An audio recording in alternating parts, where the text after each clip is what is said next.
Hi, and welcome back to The Best Thing You Watched This Week. Chris from Movies and Munchies, myself, Ruben from the Ruby Tuesday, do a podcast that's video and audio called The Best Thing You Watched This Week. And you guessed it, we talk about the best thing we watched this week. How many times can you say that 3 times fast without getting tongue twisted?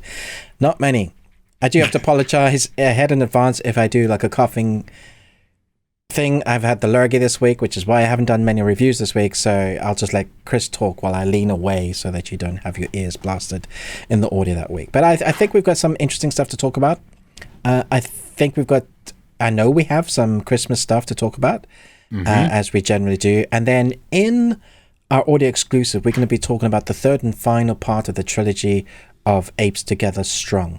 War for the Planet of the Apes. So wherever you listen to your audio podcast, we are there, and we have that extra audio content, which is a movie we haven't seen for a while or have never seen. But we also talk about entertainment news and things we are looking forward to coming up, and that'll be like the Christmas stuff that's coming up this week. So possibly we can talk about a little bit at the end about where we see things going towards the new year. Are we doing anything new? Because don't forget, the first thing we are doing, literally the first time we come back, not this week obviously, but the 6th of January, same time this is released, we're doing a live Best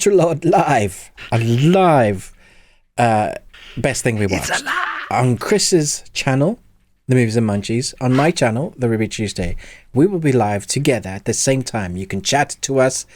If you like supporting both of us, you could have both two separate screens on and watch both chats and ask us questions at the same time. Maybe you can get your questions in, because we're going to be answering your questions. We're also going to be talking about the stuff that we've seen that week. If there's like little chats because people aren't awake or what time it is in the world, then we'll just carry on talking about what we normally do, the best thing we watched. But we're looking forward to interacting with you guys, because that's what makes this fun. The comments, the movie quizzes. It's always fun to see what you guys answer or what you don't answer. My stupid questions that I have in here, the interaction we get with you. That's why we do this. I mean, apart from we love chatting because we're good friends. We talk about entertainment. We're going to do that anyway. But having you guys come in, having a nice community now that some people have joined us on the Patreon. Incidentally, our Patreon starts at £1 and we have over 75 videos there, probably 80 by the end of this week, because I've got a bunch that I need to put up. And we've got some really interesting new Patreon stuff I'm looking forward to. One that is Eurovision. So I'm just giving a tease, something to do with Eurovision for the new year. And there's a skit coming out this week, next couple of days, that I haven't edited yet, but it should be up there soon. And we're going to do a couple of other skits that we've got planned in the works. So lots going on in here. But right now, we're going to do the video segment of the best thing we watched. But Chris, movie quiz. Answers from last week. How did that go? Yes. Well, okay, so YouTube has been a little weird, because a couple of weeks ago, Nostromo was answering things, but his comments were just not showing up at all. Okay. Don't know why that was. Yeah. I think we have that sorted out, because now I'm getting his comments. But Tara Briscoe, her comments just were not there last week, or maybe even before that. So I don't know. I'm not deleting comments. I don't delete comments off of YouTube because no, I just leave them on there, because I mean, you whatever you say, and short of you being like tremendously homophobic, racist, or like threatening somebody, which goes against YouTube's policies. I let it be on there, because I mean, that's you. Freedom and of speech. People can judge you for that. Whatever, but I don't delete them. I'll ignore it. Like, I just scroll past it if I don't want. But so anyway, Tara Briscoe won last week. Also won this week, as well as Chris Retzlaff, who won this week too. And he wants me to be promoted, by the way. I don't know to what, but he just wants me to be promoted. So you can think about that. Yeah. Anyway, okay. Theme for last week was wrestling. The answers: Nacho Libre, Ready to Rumble, and the Peanut Butter Falcon.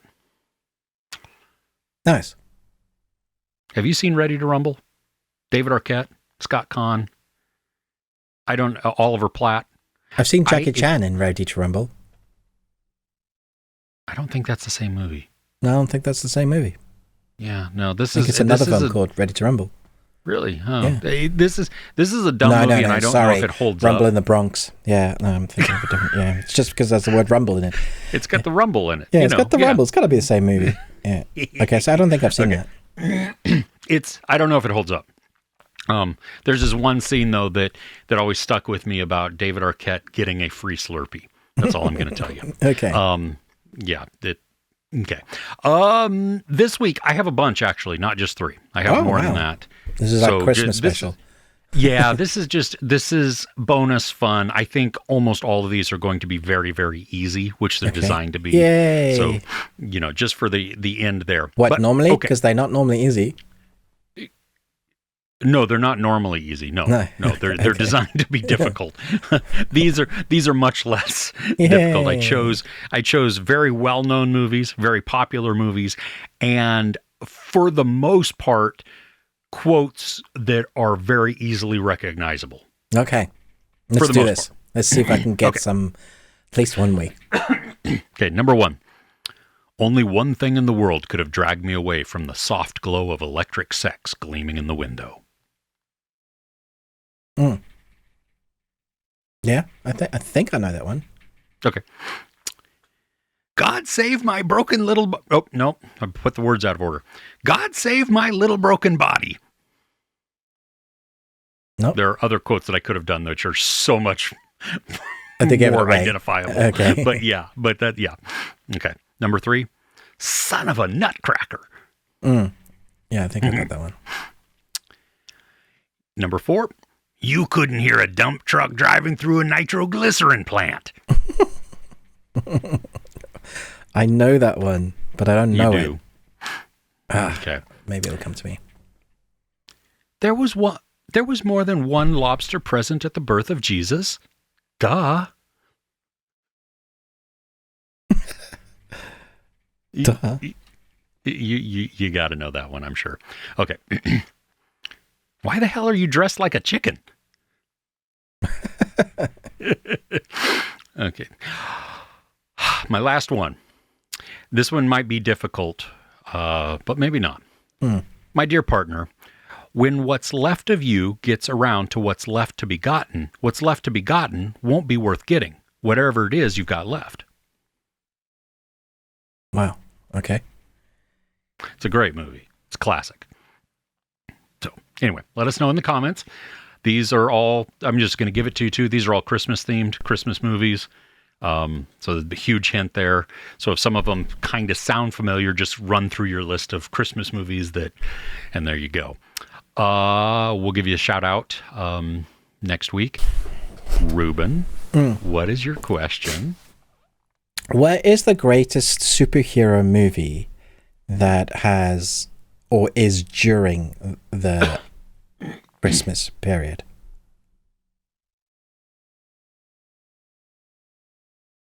How many do you know that are actually set? Superhero? Yeah. Shazam. That's pretty good. I still really enjoy the first one. I think the first one is actually really good. Yeah, and I mean, come on, that iconic scene where he jumps off the building and does the thing and yells Shazam and then flies. Yeah. Superhero right there. Yeah. I can't think of any other ones. I'm sure there are, but yeah, I mean, there's like Iron Man 3. Or Christmas. Oh, yeah. Hawkeye is during Christmas. Hawkeye. My go-to would be Tim Burton's Batman Returns. Oh, okay. Yeah. But I know there's a few more. Okay. Edward Scissorhands might be in there. I don't know if you can class him as a superhero, but an awkward gothic hero. I don't know. Sure. I'm not sure I would. What's your superpower? Yeah, well, this is true. Trimming hedges. Yeah, and hair. Yeah. It depends what you classify as superhero. But yeah, let us know in the comments if you can think of. I know there's loads more, and it's really hard to think of. When you take one genre, like what's your favorite superhero movie? You can probably like name 5 and then whittle it down. Yeah. But then add the Christmas holidays. Like, so that's a trickier one. So let us know your ones. I think narrow. Batman Returns is pretty good, to be honest. It has been forever and a day since I've watched it. Like probably more than 2 decades. Oh wow. Yeah. Danny DeVito's the Penguin. You got Keaton. Michelle Pfeiffer. Michelle Pfeiffer as Catwoman. As Catwoman. Yeah. Damn. Cool. Okay. Well, let us know that also. I would love to see the answers in this because there's also animated stuff too. You know what I mean? For Animated superhero so movies that probably animated superhero movies that take place during Christmas. Yeah. Yeah. I actually really like that basically is a superhero movie. The Guardians. What was that? You've got the owl. Not the Guardians of the Owl of Gahul. No, the Guardians. It's got Santa Claus, the Sandman, the Rabbit. And that's a great film. Oh, well, Chris Pine is the star of that. Yes. Yeah. Yes. I got to look that up now really because great. It's bothering me. And they're basically superheroes because it's showcased as a superhero movie. They all have like these wicked powers. I think it's like the Iceman is trying to take over Christmas or something. Yeah. Oh, you know what? I really liked this too because Santa Claus was all tatted up. Yes. Yeah, that's right. Yeah. They were really interesting designs. Yeah. Trying to find it here. When was this? Gosh. Early 2000s? Is it Rise of the Guardians? No. Rise of the Guardians. Rise of the Guardians. 2012. Yeah, if you haven't seen it, I highly recommend it. It's actually a very good one. Hugh Jackman is the bunny. Alec Baldwin is North. Isla Fisher is Tooth. Chris Pine, Jack Frost. That's right. Jude Law is Pitch. I know there's more. Trying to think. Yeah, anyway, no, that is a great film. I need to watch that again. I do too. 7.2 on IMDb. That's fairly high. Yeah. Yeah, that's pretty good. So, yeah, that was fun. And that's a good family movie. Yeah, it is. If I remember correctly. Yeah, it is. Yeah. So, it's great fun. Okay. All right, let's dive into the best thing we watched this week. Cool. Would you like to kick us off? I feel like I'm always stealing the limelight. So. Oh, no, it's our show. We it's give and take. I mean, there's nobody else here, so hey, one of us has to go first. Okay, yeah, because I think this is going to be on your list as well. But Gyeongseong Creature. I'm so glad you know how to say it. Gyeongseong. Gyeongseong. Gyeongseong. I didn't even try. Yeah. I apologize if I'm saying that incorrectly, or if I'm saying something that's not that. That would be worse. Imagine saying something just rude. Sorry, guys. That's like a fear of mine that I'm. Yeah.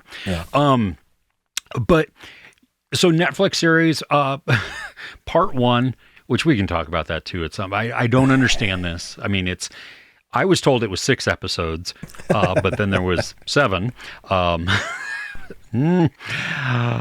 But then there are 3 episodes more coming, 8, 9, and 10 coming at the beginning of January. January 5th. I think it's the 5th. Yeah. Yeah. Okay. So the premise of the historical setting of the Japanese invading and being inside Korea and still oppressing them. I mean, as a real thing. Yeah. And then throwing in the sci-fi element of, well, and actually not, I mean, the human experimentation that during World War II. Science fiction fantasy. Exactly, because, I mean, we know that the Germans were doing, you know, experimenting on people. There's that whole theory that Hitler was into the supernatural and he was like always experimenting on people like it. And so now you have this, which I think is based on stories, like a semi-factual to a point, right? Yeah. And then we go into the sci-fi, which is, I liked it. I like this undefined thing that is injected or ingested by people, and most of the time it doesn't work. But one time it kills you horribly. Yeah. Yeah, and then we get this creature, like it says in the title, with some freaky abilities. I mean, and it's pretty much unstoppable. I mean, because even when there's a defense mechanism it has if it's knocked out, which I thought was like genius. So, did you care about the characters? Did you care about the human characters? No, I really did. That was one of my favorite things about it, because, and I think it takes its time getting into the story. Well, after we had that initial really interesting, big, high explosive intro, it slows right down, and we get maybe 2 episodes of just world building of, this is the racism that we're experiencing. This is like the 2 cultures that are clashing. One is basically putting people under them like slaves. It has that kind of sense to it. It reminded me a lot of the Germans and the Jews. The Nazis and the Jews. Like it has that sort of flavor, I guess. And then you take the culture of both of those, you put them on display between the costume designs and the sets. And you have all these, it's like a really multifaceted, multi-layered thing. But what they concentrate is those people, especially the Japanese, that are known as the rebels, or some is not known as the rebels, but you spend big chunks of time with them, and not too long flashbacks, but when we do get flashbacks, they really add, and I would say not background to the character, they add emotional content to the characters that we've come to like already, but then you add weight to them. So it's not just like, oh, this is what they used to do, this is who they were. The stuff we're seeing, and they don't take like long, but it's like little bits that really go, oh, I understand why she is acting like that, why he's acting like that. Now I really care about them. Yeah, the depth that they provide is outstanding. And I like in novels, because I read a lot of like murder mystery type things, or detective type, or something like that, or maybe supernatural or whatever. I love when it starts out with something big and then steps back.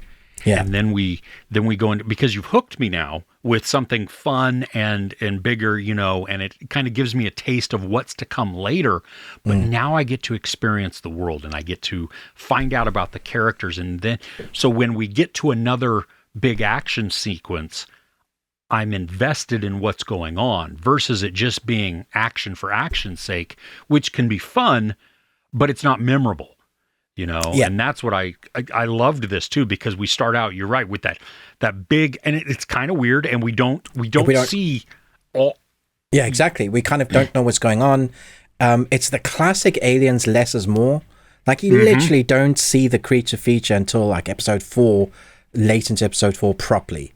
You see bits in the smoke, little things moving in and out, and it's really creepy. It adds to that atmosphere, and it really helps as well that the cinematography with the color palette that they use, so good. Like that's something that the South Koreans do amazingly well with their dramas. The look, the feel of it, they create atmosphere. And this was because there's a lot of South Korean content. Someone commented on my reviews, like, I feel like there's one every week. There basically is one every week, but now finding the good ones in that, because they generally have a level of quality to them, but the ones that stick out are really, really good. And this, I felt like the only reason why I wouldn't give this 5 out of 5 is because they've split the damn series.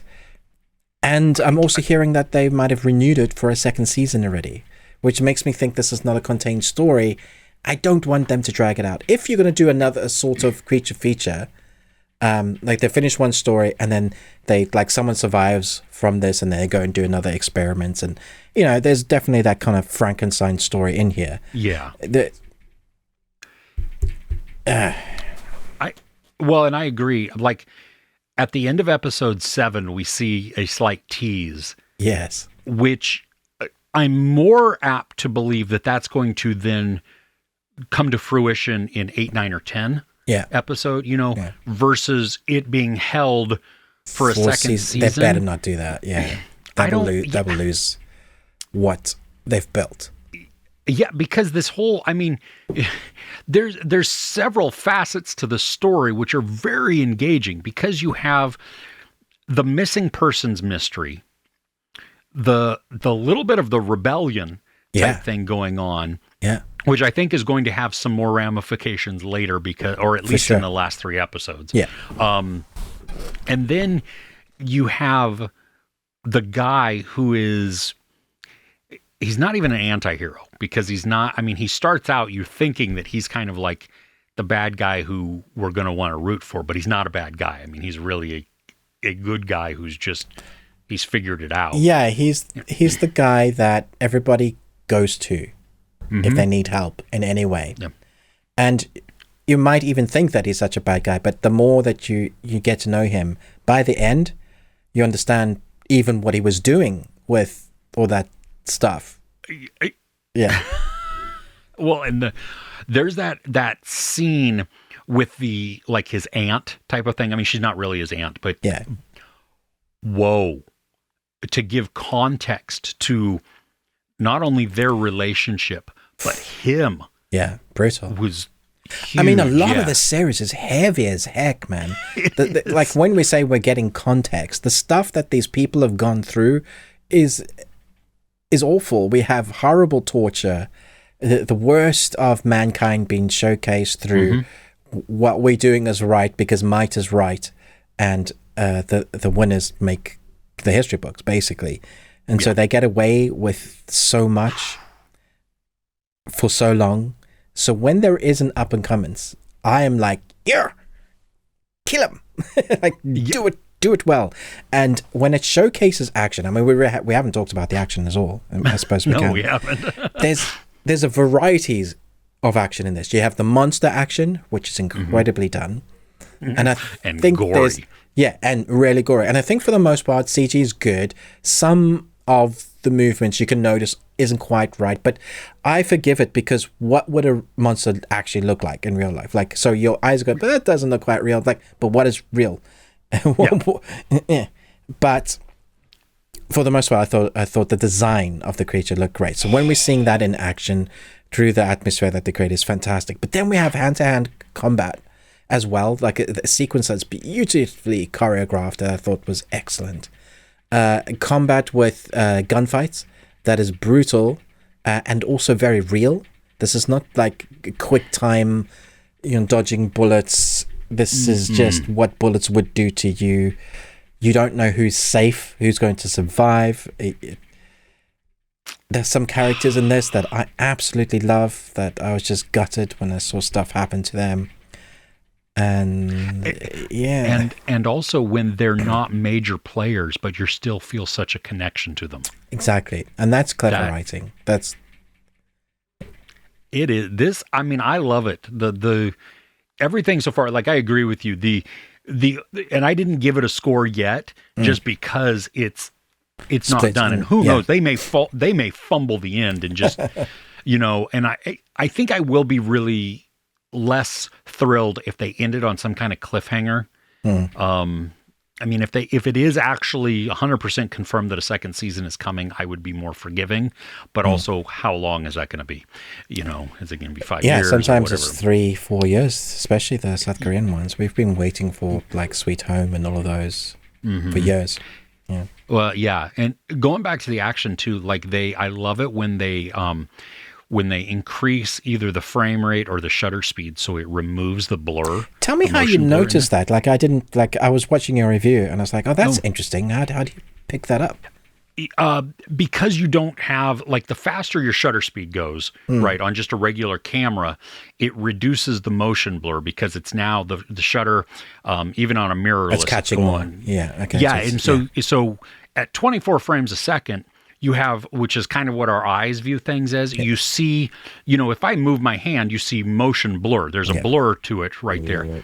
If I crank up, though, my shutter speed, it takes on a less real look at different points, because you get to see things kind of hyper realistic. And and I love it on certain times when they do that. There's a bunch of movies where you can always tell where it shifts in an action sequence. Like, I even think of, like, going back to like Harry Potter and the last movie where they're running through the or no, it was the second to last movie. They're running through the forest, and the catchers or the snatchers are shooting, from their wands, and the trees are exploding and stuff like that. There's a quality in the film that changes, and it you can see that it's goes to now hyper realistic.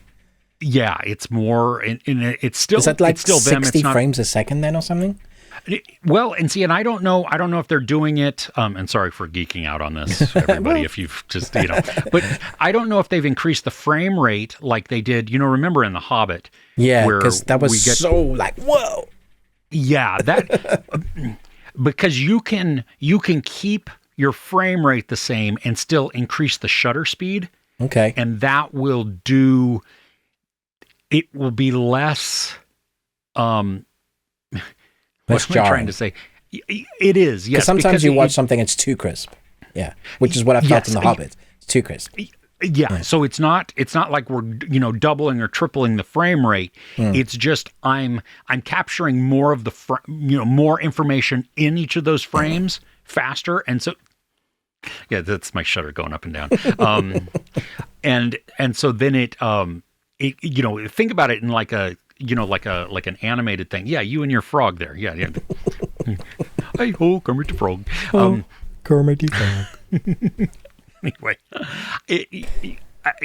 you will see it, I hope, now, like thinking about it and being conscious about it, go back and watch a couple of the sequences. So like, watch before the action happens, and then when they start to fight, and you get to see it, it's a shift. That's all it is. And it's not a bad shot. Like I appreciate it more because in these types of things, okay. I want to see some of the, the punches being thrown really quickly and the kicks and everything, and not have it blurred, especially when they are also combining it with quick cuts. Yeah.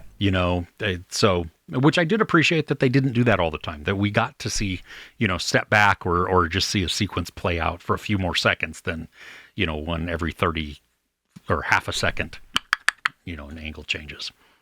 So, are you there? Did you lose me? No, really.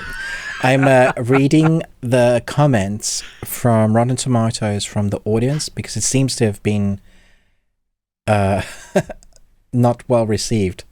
Really? Yeah, the boring creature content will definitely ruin your Christmas mood. Are we watching the same thing? This show is tedious and unoriginal. It's only enjoyable for fans of the cast. I'd rather watch my house's creature dog pee. That is so weird, because no tension, no horror, tedious, boring, bad monster design, bad sound design. Been waiting for this series to start for months, only to be utterly disappointed. I mean, it's early days yet. It's only 50, so normally we get like hundreds and sometimes thousands. So I'm waiting for people. For the moment, the critics love it. It's like 80. Yeah, because I care about the characters, and there is tension there. Even though, and admittedly, the mystery with the creature, it's pretty obvious, and how it ties in, how the whole story interweaves together. That part is obvious, but I didn't mind that. If you want to know how when a critic hasn't actually watched the episodes and they're reviewing something, here's one from Chase Hutchinson, who reviews from Collider, right? Fairly big titles, giving it 5 out of 10. Just as we get glimpses of the creepy creature, there are flashes of a better show and some moments that grab hold.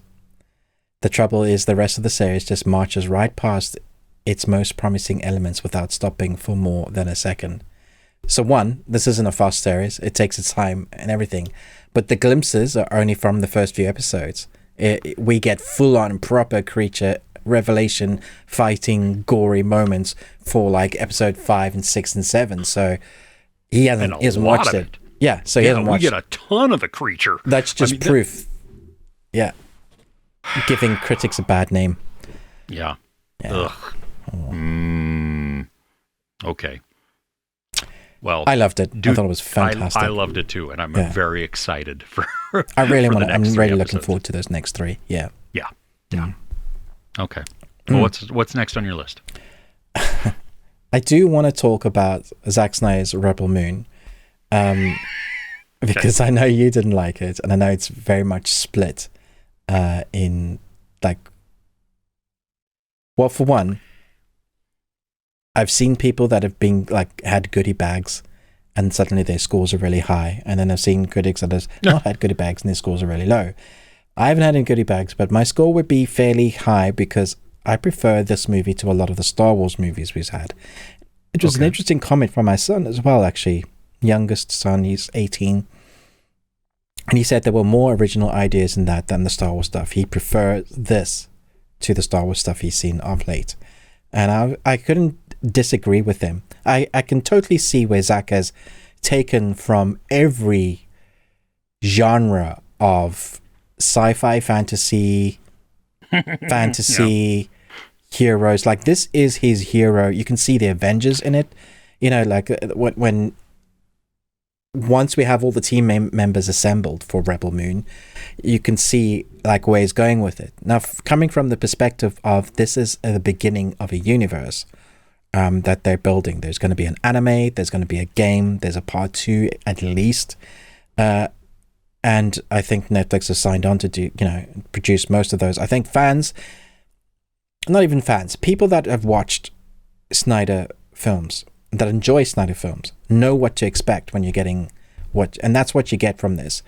People that don't like Snyder films, that still go and watch a Snyder film, you're dealing yourself, because Snyder sticks to what he does best.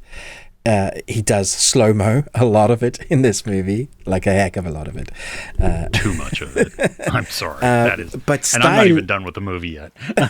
But stylistically, visually, this film's incredible. The sets, every world we go and visit is uniquely designed, differently made, creature designs that are incredible to look at and so much fun. I love all the characters that we've been given ideas of who they are, and I say ideas because there's not a lot of backstory given to those. The main protagonist, she gets the most, Sophia Boutella, and she does well with what she's given. There's an android that I love that we get next to no information about, but there's the promises of things to come that I'm very excited about. We get the obvious like Han Solo sort of character, all those that you could totally place in the Star Wars universe. Sure. I love the model designs, the character designs. There's a spider woman that was beautifully done. Like horrific. There's creatures that you see designed from other planets that I thought the CG was incredible on, like literally brilliant. There's a moment where somebody's being controlled. The human is being controlled by like a squid tentacle thing talking through it. It's like that reminds me of that moment from Independence Day, but just way worse because it's like zombie sort of talking. The ideas of the fantasy is what Star Wars wishes it had done better, right? There's moments in this that really outshine. So yeah, I can totally get people not liking, like, there's so much slow-mo. Yes, too much. There's some stuff that doesn't quite work in the storyline. Yes, but what I want, I'm a kid eating a bag of popcorn with my sweets, seeing superhero elements, exploring the galaxy, watching my team overcome the worst odds. Like, if I want an escapist movie, this is it. Like, this is great. And I think that's what Zack Snyder caters for. He does the escapist new worlds. There's a Pegasus in this. It's so well done. It's fantastic. Did you notice the Harry Potter one? Yeah, sorry, not Pegasus. The Harry Potter. The hippogriff? The hippogriff, yeah. Oh, that was wonderful. I liked the design, but it made me laugh when the character to approach it bowed down. I was like, seriously, That's just law, Chris. You approach it with respect. Have you never done that with hippogriff? Not recently, no. Well, next time. Okay, so here's my thing with this. A lot of the design and the creativity in it, I like. The woman who fights Nemesis, who fights. Is that her name? Nemesis. Nemesis, with the two swords. Yeah, she fights the spider lady. Yeah. Because you saw this in like the trailer. She has lightsabers, except they're not always lightsabers, and I liked that. I liked the idea of that you can turn it on and off. Actually, and the weapon still be a weapon, like the molten weapon. Very cool.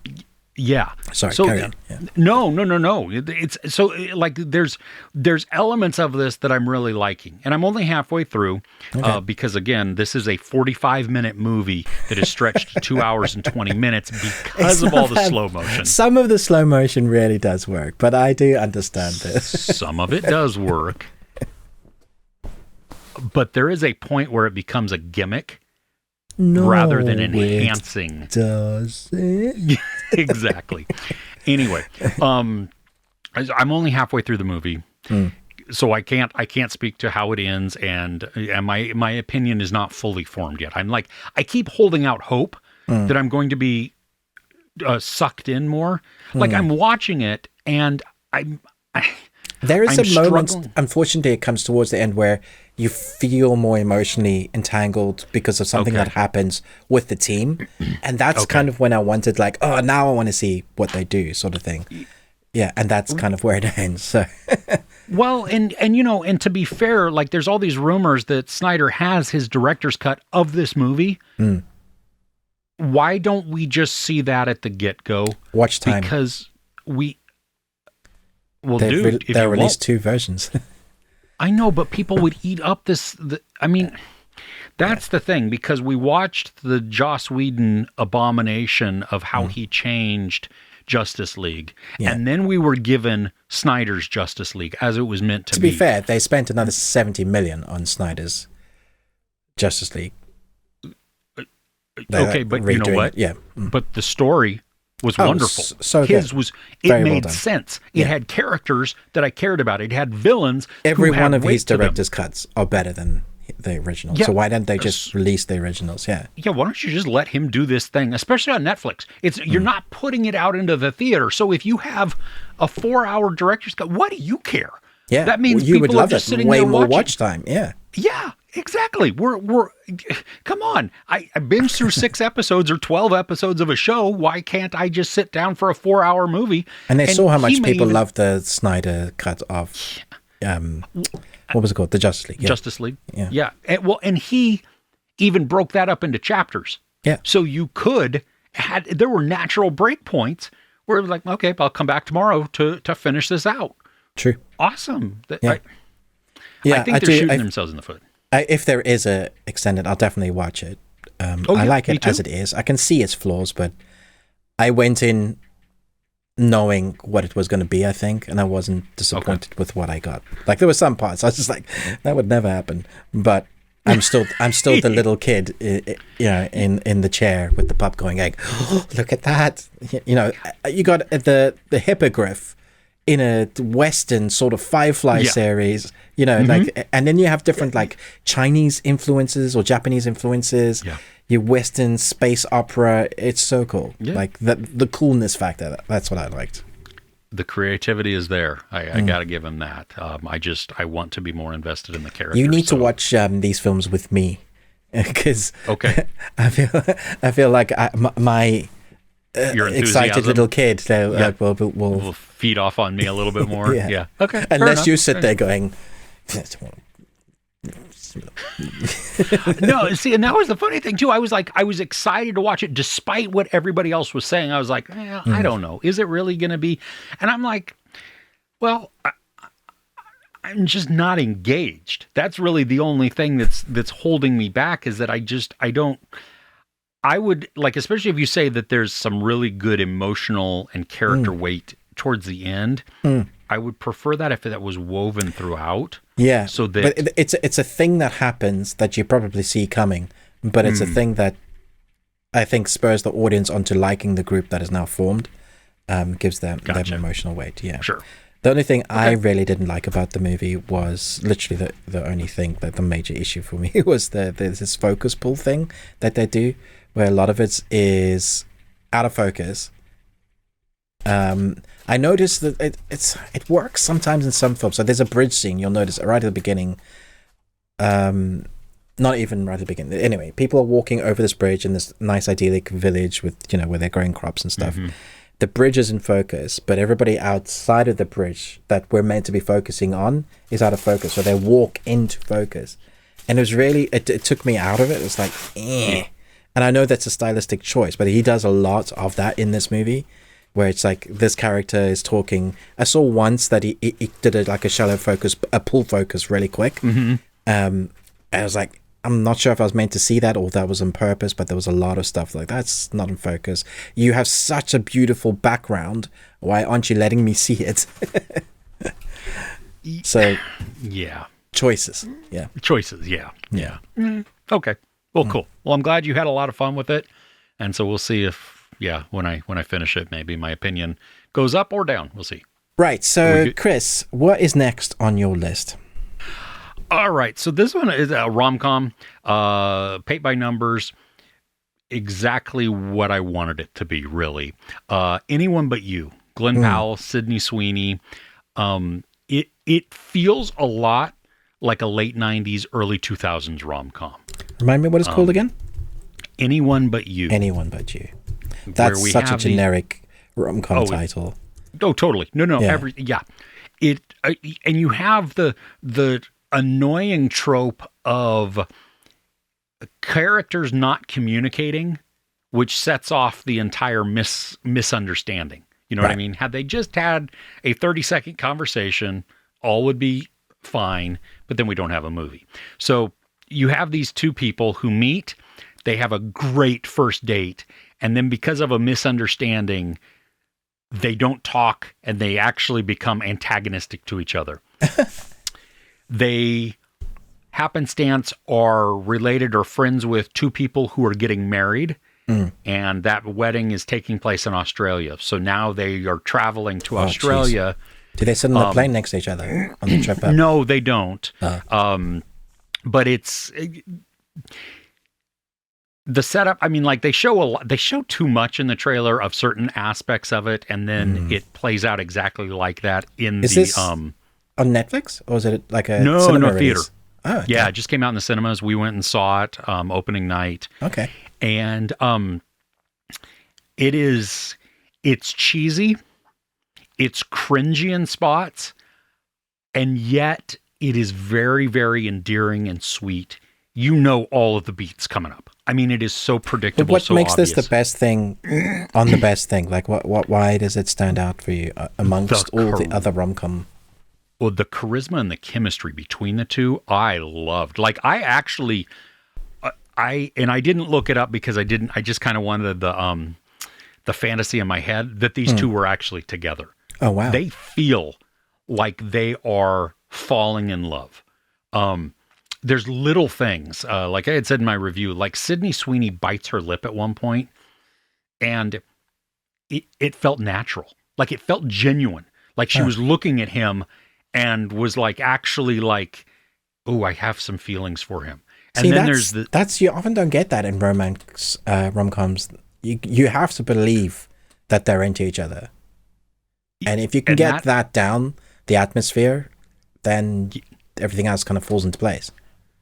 Yeah. Well, and there's like some of the comedy, actually a lot of the comedy works, but I think what makes it even better, like in the trailer, there's this part where they go on a hike and they have decided to, they understand that they're being played to try and be set up as a couple.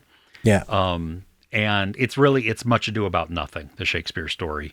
But because they know, they're now playing into that to make people believe that they are actually a couple. And so they have, like in the trailer, they're looking out on this this vista top of a mountain because they all went on a hike, and so they have their hands down each other's pants on their butts and stuff. So there's moments that are shown in the trailer that are exactly in the movie, and they're cute. But in this scene, there are times where the focus shifts to the rest of the group. But then Sydney Sweeney and Glenn Powell are back in the background, out of focus, but you can still see their movements. and it is hilarious because it's not the focus, and yet it is just. I mean, what they're doing is crazy and just awesome. So there's these things. There's I mean, even to the credits, when you go to the end credit thing, it feels exactly like a late 90s rom-com movie, what they do. Do they have like bits of some of those 90s? They had like extra footage, I don't know, behind the scenes or bloopers or... It's all scenes from the movie with a theme interplaying, but it's full screen. It doesn't shrink down so that so the credits are over off to the side while you're watching and it is, it's so good. It's so much fun. And you have the side characters, like Dermot Mulroney plays Sydney Sweeney's dad. Now, we noticed that it almost felt like he was searching for his lines, like that he was struggling a little bit. So I don't know if that's actually true or not. But his character and what he does is funny because, outside of that awkwardness, I mean, he embraces the goofiness of his character. And then we have Brian Brown, who is the stepfather of the other person getting married. And he says a lot of things that he should not say but he's like, I'm from a different generation. You need to have one of those. It's and it's all of these little things, and that's where it's sometimes cringy, but it works within the context, and that's what the whole thing is. It's a lot of fun. You have this dude who's an Australian, and no joke, he's having a conversation with Glenn Powell, and Glenn Powell's reaction is exactly our reaction because I have no idea what the guy is talking about. Like he's saying all of these words. He's speaking Australian words. Yes. In the dunny, on the barbie. Yeah, it's euphemisms and colloquialisms and everything. And you're like, and we do get the context later. I mean, in very, very graphic detail. But it's just, it's all of these little moments together, but really, truly, the connection that these two have, you see that they're going to be together. We want them to be together. And when they are in brief moments here and there, it feels like there is something there, like they are building something. And that's not easy to do. And it's not commonplace in a lot of, at least modern rom-coms. So. Nice. This actually sounds like I'd enjoy it. I don't know that I'll pay cinema tickets to go and watch it, but when it comes to streaming, for sure, I'll give it a go. Oh, yeah. Yeah, even when it hits on demand, maybe to rent it or something, it's definitely, it's nice. Fun. Okay. So, yeah. Okay, what's next? Okay, so this is my my final thing. I'm excited to talk about this. I actually just watched it today. I'd forgotten it was coming out. Because I've been so under my game because this week has been like a blur of snot and coughing. But season 2 of What If has started. And there's going to be, I think, 9 episodes. And they're releasing one every day until like the end of the year. So we've got 2 episodes so far. The first episode is called What If Nebula Joined the Nova Corps? And then the second episode is called What If Peter Quill Attacked Earth's Mightiest Heroes? Both very unique introduction again. So Nebula is great. It's like the 30-minute episode that's like Blade Runner. She's on the Nova Corps planet. What's it called? Where the Guardians arrive. Xandar. On Xandar. And basically this time round, the guy with the purple hammer. My brain. What's his name? That Lee Pace that Thanos uses to find the first Infinity Stone in like the original timeline. Yeah, and eventually gets killed. They do the dance off. They're the Guardians. You know who I'm talking about? Yeah, I don't know why I can't remember him. He is like the Thanos. Ronan, thank you. Ronan is like the Thanos in this version of the timeline. And so he's destroying all the planets. And so the Nova Corps close their planet with a massive shield. And the shield is like there for 50 years. That's the beginning of it, but it's basically like blacks out the sky, and things start going bad on Xandar because they're now separated from the rest of the universe where they were able to do whatever. So someone does something bad, and Nebula, who's gone from being like a bad person, is now on the Nova Corps team as a detective, and she's sent on this like noir case that is basically, it ends up being massive in scale. Like it's basically the whole planet is in trouble if she doesn't like save the day. But what's great is you get to see some of the other characters from like Guardians of the Galaxy, from other end credit sequences that we've had before from the movies, all play like a major part. It's almost like an alternate version of the Guardians, and it's so much fun. It also has like a story that you're totally invested in, and I think that with the first season, it felt like a lot of the time like your good guys could be bad guys. I like this one because it really takes the characters that you sort of know, but you believe them to be in this role.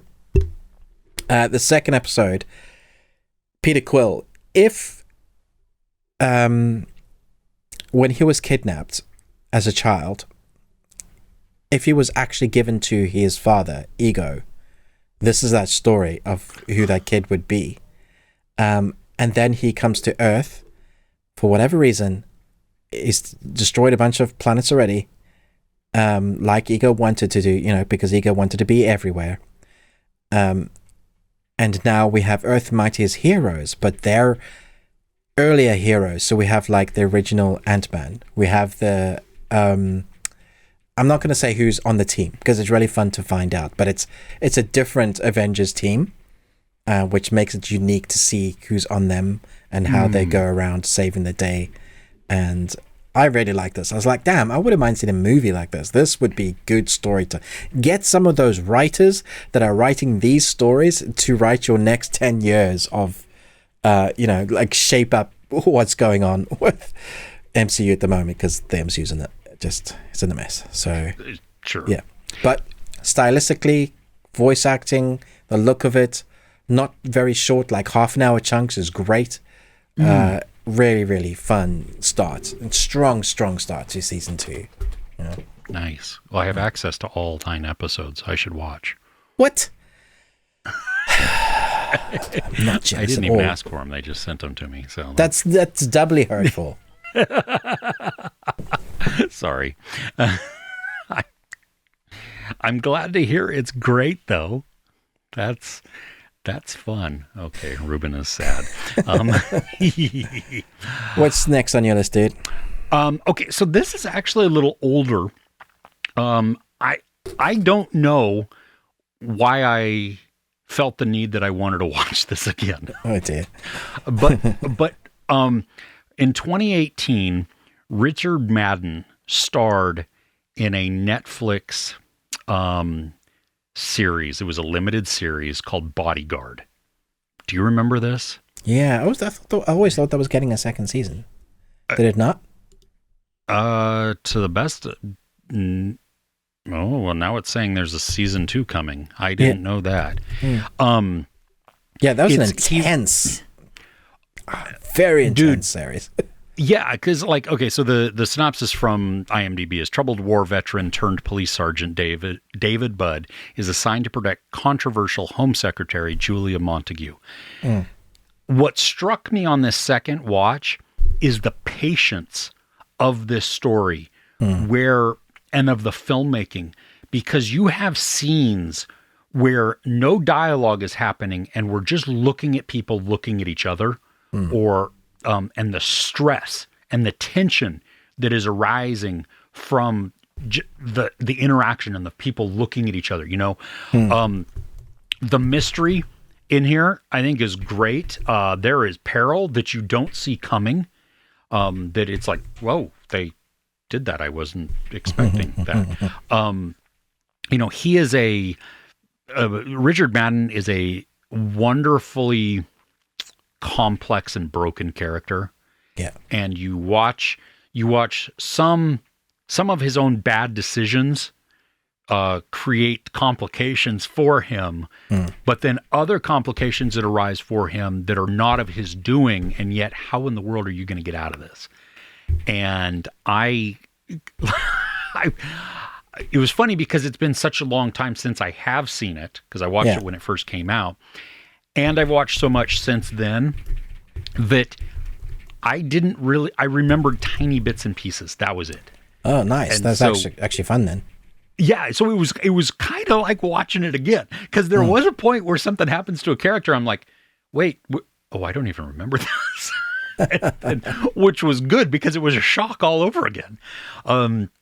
So it's 7 episodes right now, or 6 episodes. Is it 6 episodes? 7, I think. 7 episodes, I think. Yeah. And phenomenal. Just so good. I mean, a lot of the mystery, the tension, the intrigue, it's just a really good mystery with some tense action also. And so this was actually a BBC original when it first came out. And was it really? Okay. Yeah, and then Netflix bought the rights to it everywhere else it went on. So I watched it because it was recommended by a family member who loves like the BBC dramas. Mm-hmm. And yeah, I remember just being blown away by like how many times I would hold my breath, because the tense scenes are like really tense, like, and it's so real. Like, it's the content, the story could totally happen and has happened sort of. Yeah. So you're like, oh my gosh. Yeah. So, and brutal moments as well that just are so visceral and real. Like, yeah, incredible acting. I'm not so sure I want a second season because it's sort of contained and just maybe they're doing a Jack Bauer thing, like where somebody experiences another terrible day. I don't know. Yeah, I don't know. Some things you just need to leave alone. If you've struck gold, like leave that gold alone. Yeah, exactly. And it just so I don't know. We'll see if the second season really does come to fruition. We'll have to see how that is and how it's executed. Yeah. So okay. Do you want to talk about our Christmas movie? Yeah. Or do you have over 9,000 that you want to do? I have one anime. I don't mind. I can talk. You want to do that first? Sure. Let's do that. Okay. So over 9,000. It's over 9,000. Okay. Shangri-La Frontier. Original title: Shangri-La Frontier. Kusoge Hunter Kamingo ne Iduman Tasu. Yeah, so Shangri-La Frontier. This is surprising that it's been greenlit for like a longer season. It could be 26 episodes. It might even be longer. There's 13 episodes at the moment. I started watching because I thought it was going to be the classic 12-13 season and done for anime. It's not. They've got lots of story that they want to, and we've had lots of themes similar to this. So a high schooler Rakuro loves beating bad games, but can he discover all the secrets hidden in the best-selling VR game? What made this really fun was that it's a similar story to how SEO, they have these VR goggles that they put on their head. You lie down, so it's fully immersive. You're not standing up when you're playing, because it puts you, it has technology, so it takes your consciousness basically and puts it in, so you feel everything. So you're in that world. Avatar. So Avatar basically. And here we have a kid who plays broken VR games. There's a select bunch of people that take these games that people don't play because either they're too hard, there's things that you have to do to be able to complete them that nobody takes the time to figure out. He's like one of those guys. He's worked out. He's known as like the best guy to be able to work out how to defeat the hardest guys because the computer has made them unbeatable or something. Like, he's that guy. So one of his friends recommends to him, well, you've played all these games, why don't you try an MMO RPG, just an MMO, triple A game, like one that isn't broken, that's fully immersed. And he loves it when he gets to it. But it's seeing the skills that he has in a AAA game. So it's basically he makes all decisions that normal players don't make. He immediately encounters a beast. There's like these 7 beasts in this world, over 30 million players, and Oh my gosh. there's these 7 beasts that are like people want to fight if you're in a big group and take down, but they've only seen once.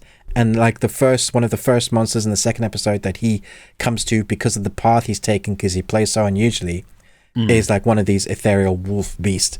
And he immediately gets marked down with like debuffs. Like he's never allowed to wear anything on his top, so he's like just naked on top, so he's no armor or anything. And he goes around wearing a costume head of a blue bird.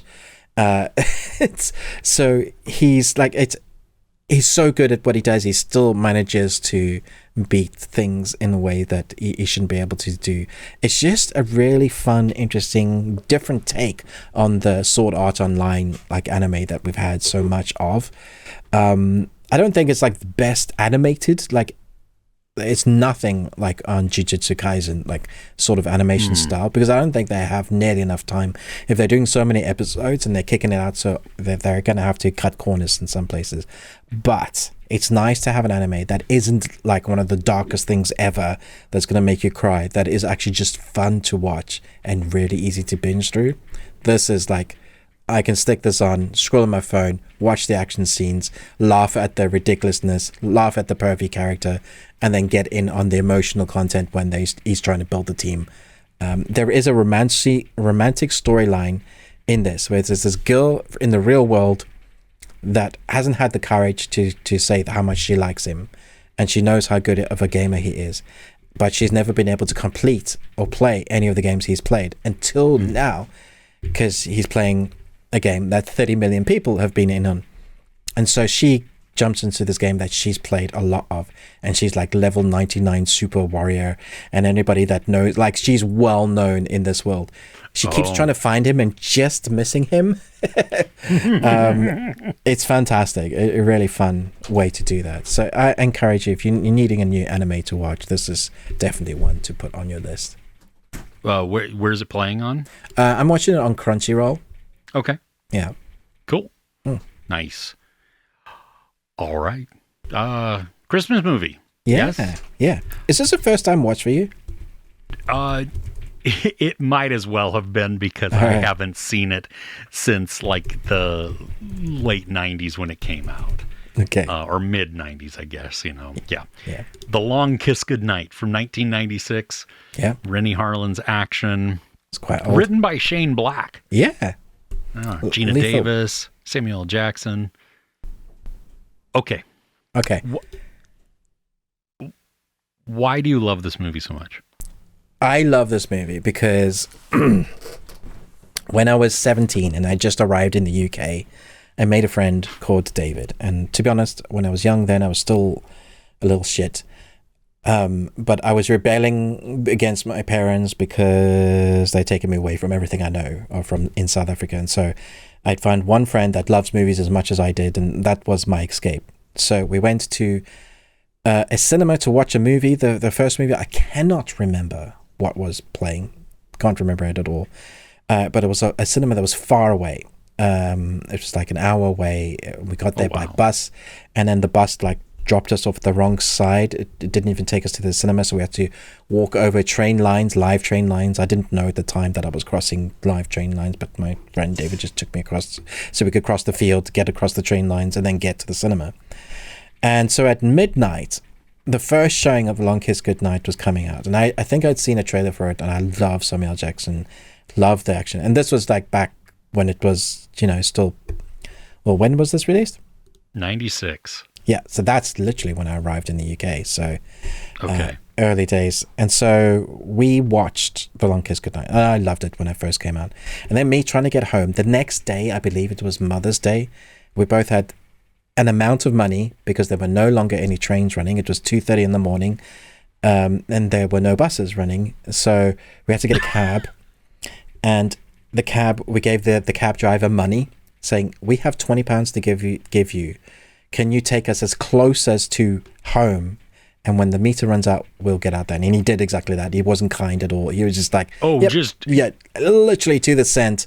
Wow. Get out and walk. Wow. And we did. We had like a good 40, 50, maybe an hour walk to get home. But yeah, that story is cemented into the day I watched The Long Kiss Goodnight. And since then, my wife loves assassin movies, and we joke about some of the lines of like, chefs, do that, chopping up the vegetables. You're going to eat the blood-soaked vegetables and love this. Upon rewatching it, I still like it. I still really enjoy it. I think it's the camaraderie between Gina Davis and Samuel L. Jackson. Their relationship holds it for me. And there's some moments with some of the dialogue lines that I crack up. But there were some things in this film that we laughed so loud at on this watch. Anyway, before I talk about those things, what did you think about it? Did you hate it? Did you not like it? I didn't love it. There are parts of it that I enjoyed a lot. It is very 90s. Very 90s, especially in the editing as well. Yeah, the style, the editing, the music. I mean, there's this part where this has this jazzy music playing, and you're like, why is this even in here? Just... It has aged, man. But it's the editing style from the 90s, like everything that was made back then. Like if you had the trailer for this, it's literally that guy in a world where, it's like... Exactly. Yeah.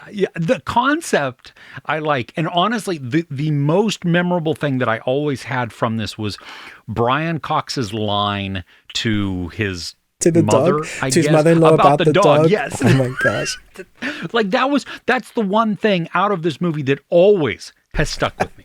Like it's so funny. But I mean, the story jumping back and forth is very disjointed.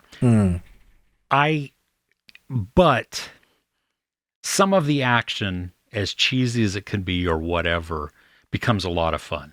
There is a scene where Gina Davis is trapped with her daughter in a enclosed room. Yes. And she causes something to happen that then has ramifications on Samuel L. Jackson. Yeah. Oh my gosh, I laughed out loud because I did not remember that at all. It is that stuntman, it's amazing they lived. Nice work, dude. Yeah, because that actually, you can see, like, they don't do the cutaway where something happens and then you see the character. No, that guy was flying up with debris and fire. Dude, and through things. Yeah. I mean, it was... It's very well done. Yeah. So good. But I mean, like overall, it is fun because we get to see this switching back and forth of her persona as she begins to remember things. I think the movie's too long. I mean, I felt the time. Like it goes on just. We noticed that when we were like, oh, there's still this much to go. Like, oh, all right. Yeah. It felt like it kind of ended in one point, and then it was like, oh, they're going to do this whole big action bad guy scene. Okay, cool. Yeah. And I mean... But that end scene is brilliant. I loved it. Michael Bay. Yeah, exactly. And that's the thing, that this is... If you watch this from the mindset of the mid-90s... then it fits perfectly within this. Yeah, this was one of the better 90s, well, I think overlooked 90s movies. Yeah, I think so. I'd have to look at what else came out right around this same time. But yeah, I think it got overshadowed, and I think it, Samuel L. Jackson is hilarious in this. I've got a gun in my right pocket and a shotgun in my left. I love these characters. And it's like, first when I met you, you were all like, oh, phooey, I've burned down muffins. It's so many great lines from him in this. Now you walk into a bar and sailors run out. Sailors run out. Yeah, it's a lot of fun.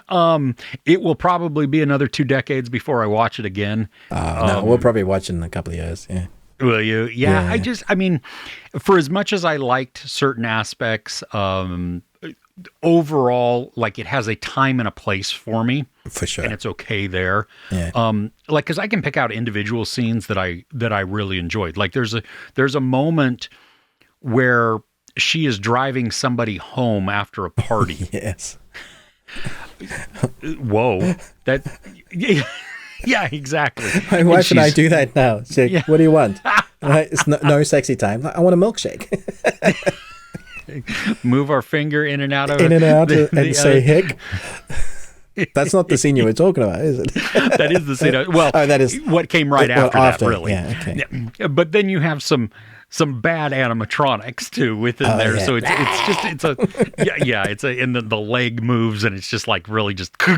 Like, That's just how you look when you've been like hurt sure, and you're an animal. Sure.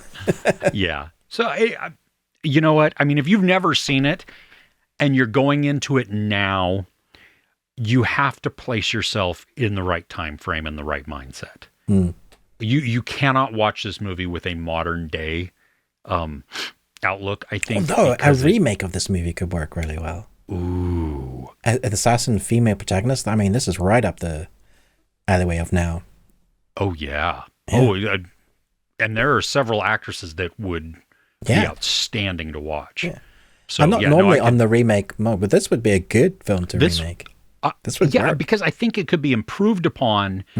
I mean, not only in just special effects and stuff, even though there's a couple of them like that with Samuel L. Jackson that, I mean, that's going to be hard to recreate. We'll come back to the special effects. I want to talk about one.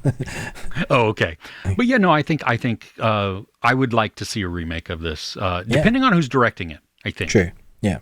But yes. Okay. Special effects. What? Okay. So there's this guy in jail that sees that she's alive, and he's like, Garrett. So he goes to find her. That there's Christmas carolers, and it's like you hear the music go, and then they have like this big fight showdown. He uses a shotgun to shoot like a bazooka hole in the wall, and it does like this almost perfect circle. It just goes, and there's a big white light, and it looks like, my wife said, it looks like special effects that hadn't been finished. Like they just didn't have the budget. And then because there's a hole in the wall, she's manages to take a kid and like throw it through the wall, like convenient. But no shotgun does that ever. Unless you have one of those guns that has like the bazooka rocket at the bottom. Oh, the rocket launcher or the grenade launcher on it. Yeah. Yeah, and that's kind of just explodes things. It doesn't make a hole the size of a child. I laugh every time I see that, but this cracks me up. Well, because then you finish with her. Chefs do that. Chefs do that. Love it. The husband going like, oh, soon to be husband's like, who are you? Yeah. Oh goodness. Okay. Well, hey, thanks for joining us on this. We wish you happy Christmas, Merry Holidays, whatever you happen to celebrate. Happy holidays. Don't forget we have our Patreon opportunity. £1 gets you in there, and it's over 75, maybe close to 80 videos. Exactly, £1. Not in Ruben's nose though, because that's actually extra. That's a different tier you have to pay. You can get for. the special lurky price. Yeah. Don't forget to do all the YouTube-y stuff, like, share, subscribe. Ruben with the Ruby Tuesday, me, Chris, Movies and Munchies. There is the turkey thumb. I'm trying to remind you of something. 6. Yes, thank you. January 6th. We don't know how good or bad this is going to be, but it will be something to behold. We invite you to join us live as we broadcast. Ruben on his channel at the Ruby Tuesday, me on my channel at Movies and Munchies, and we will do our show, but also interact with you in the comments, answer questions. I'm really looking forward to this. I think this is going to be, yeah. And so you will also get at that time the full podcast experience where we talk about our entertainment news and our, the things we're looking forward to and the thing that we didn't like, or, all that stuff. It's all going to be crammed into one live thing, and you can chat with us. And so Saturday, January 6th, Saturday, January 6th. Is that correct? Oh, so it's not coming out on the Sunday. Sunday, January. Is that what? I don't know. I don't know. Golly. Are we recording on the 6th, which is Saturday? We should probably know this. Yeah. Oh, yeah, we've been talking about January 6th. That's a Saturday. We are going to do it on the Saturday. Saturday. Cool. So, and because we are in vastly different time zones. We invite you wherever you happen to live. To stay whatever up day late, it is. to get up early. Yeah, maybe on the train to work, depending on where you're at. I mean, well, I don't even know. So anyway, yes, on our channels, it'll be fun. Our podcast, the extended audio where we talk about those things that I had just talked about. Don't know what to do with my hand. It's a basketball. Wherever you have a listen to podcasts, check us out there. If you never have done so before, if you could rate and review us, that'd be huge. With that, we will see you next time. Take care.